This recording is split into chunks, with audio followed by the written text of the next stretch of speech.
In the 1970s, BAFTA-winning documentary maker Jenny Barraclough and her partner, the physician Michael Barraclough, built a striking family home largely from salvaged materials on the north bank of the River Thames, 56 Ferry Street.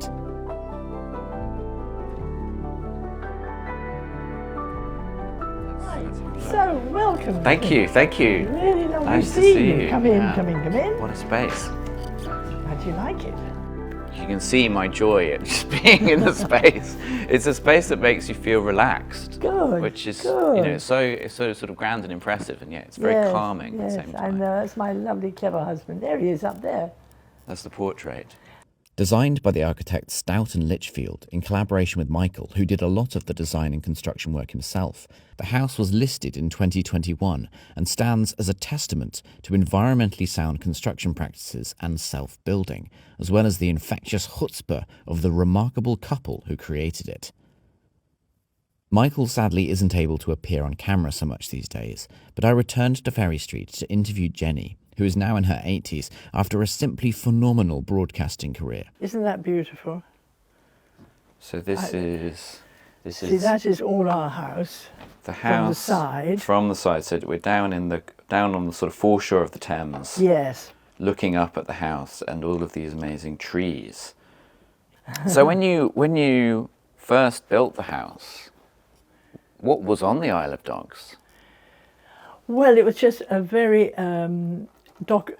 ex-dockers houses, poor working class housing, no nice houses, and that was it really. I mean, there was not a lot to go on. And then you decide to build it yourself, to build this house yourself,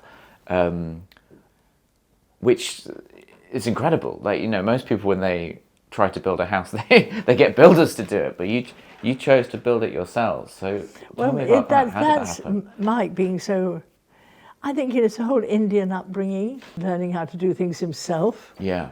It wasn't his habit at all to get anyone to do anything for him. Okay. So the architects is Stout and Litchfield. Yes. But what was their role? Because some of the design is by them, and some of it is well, the Mike lovely himself, roof isn't it? line. Yeah. That's gorgeous, isn't it? That's them.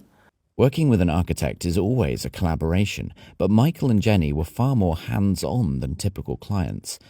Michael, in particular, threw himself into the process, designing elements of the house, leading some of the building work, and sourcing a lot of the construction materials himself. I think he did brilliantly. You see, I mean, look at, for example, these beams, we spotted that they were pulling a jetty up just near St Thomas's Hospital, opposite the Houses of Parliament. And Mike said, how much were they selling this jetty for? This vast amount of gorgeous wood. I mean, how many people have as many beams as that in any room in their house? You wouldn't. Look at that thing in the middle there. Yeah. It's very important because it's keeping the house, holding the house up. This is It's a a sort lovely of design. load-bearing column in the middle of the room that is doubling as a kind of table, and also has this sort of expressive capital at the top. Yes, exactly. Yeah, it's beautiful. It's lovely. Very chic. He's a wonderful designer. You know, a really important thing that Mike did, that I think quite a lot of people wouldn't have done. Mike said that this wall here had to be on a slant. And it's because, I mean, any idiot ought to be able to see this. All those rooms at the back of the terrace there, they all needed to see Greenwich. Of course. So you couldn't have a wall jutting straight out in front of them. So it had to be on a slant. This wall is sort of orthogonal to the river. It sort of shoots out straight. Yes, absolutely. And then this one is on a chamfer, so you get the view of the Old Royal Naval College. Exactly, but then the ceiling is also amazing, the way it's sort of the big isn't it? triangle and these triangular I windows, know. that's sort of triple height. And this just, it sort of opens up. It opens up to Yeah, the river, I but it also know, I opens up know. to the sky. And we're here on a sunny spring day, and you're just sort of washing the ceiling with You're so right. sunlight, I which know. I really love. Isn't this a lovely room? This is such a lovely room. I think this is Yes, I'm glad we've come up here. Tell us about the bedroom then, because this is probably, I don't know, like one of the nicest bedrooms I've ever seen. It's wonderful, It's isn't it? double height, So sloping wonderful. ceiling. There's a mezzanine level. I know. Sink in the corner. It's filled with art, and then you have this huge window overlooking quite a mature sort of fir tree, and then you have the Old Royal Naval College by Christopher Wren in the background. Isn't it just wonderful? I couldn't agree more. It feels to me like your taste in art as a couple is extremely worldly. The sort of pieces from all these different kind of cultures and parts of the world in different artistic traditions.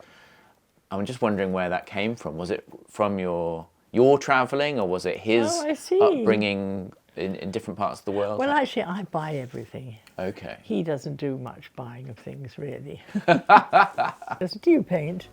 I make sculpture, but it's always abstract. I don't. I'm not so good at figurative, but you seem to. Well, it's just nice to have things to remember. Yeah. You're such an accomplished person. You know, you've got an OBE. You were a huge figure at the BBC. Like, tell us about your life and work. Oh, you must not exaggerate me. You became head of documentaries at BBC One.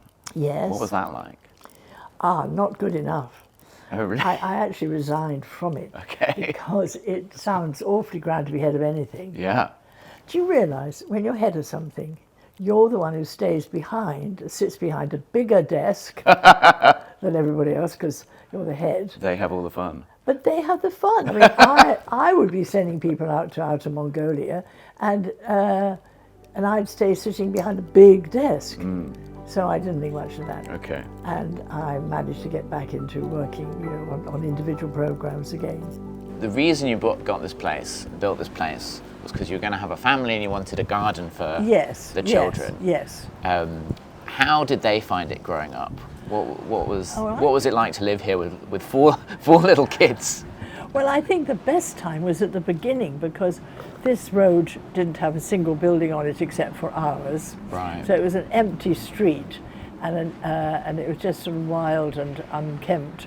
And so they had a great time in this adventure playground. It was all theirs, Yeah. It was a lovely time. Having built their own home, Michael and Jenny turned their attention to the wider community on the Isle of Dogs. The Barrowclough helped a group of local families, predominantly dock workers, to build their own housing estate on the peninsula, which is often said to be the largest self-built housing scheme in the UK. These are all out-of-work dockers, no money, not a bean. And at first, no bank would help. We're sort of late 80s, you've already built this place, and Michael starts helping the local community to do their own self-build projects. So having built his own house, he helps other people to build their own houses. And it was quite inspiring for them, realising he built his own house. Yeah. They said, could they come talk to him? Then another, and more and more and more. Yeah. And in the end, the playroom was full of people, full of local men, all unemployed, pretty low, feeling low. And they were the ones who built these gorgeous houses, which are now worth a great deal of money. Yeah. People think of the Isle of Dogs and they think of Canary Wharf and the HSBC Tower and so on, but there's this whole other layer to the history of this place, and Michael just seems to be part of all of it. Oh, he really is. He absolutely is. Yeah. I think their zeal for squeezing as much juice as possible from life can really be seen reflected in their remarkable home, its exuberance, and its unusual story. They're a couple who have seized opportunities. The opportunity to build on one of the most amazing sites in London, the opportunity to use materials others would have thrown away with panache and flair, and the opportunity to make a legacy which extends far beyond the walls of their self-built home. It feels like he's not just built homes, but built institutions, built kind of communities. It's this, very much so. Absolutely. Expansive idea of making that seems to run through his work as a doctor, into his work as a builder and a designer, into this kind of wider role as a community figure.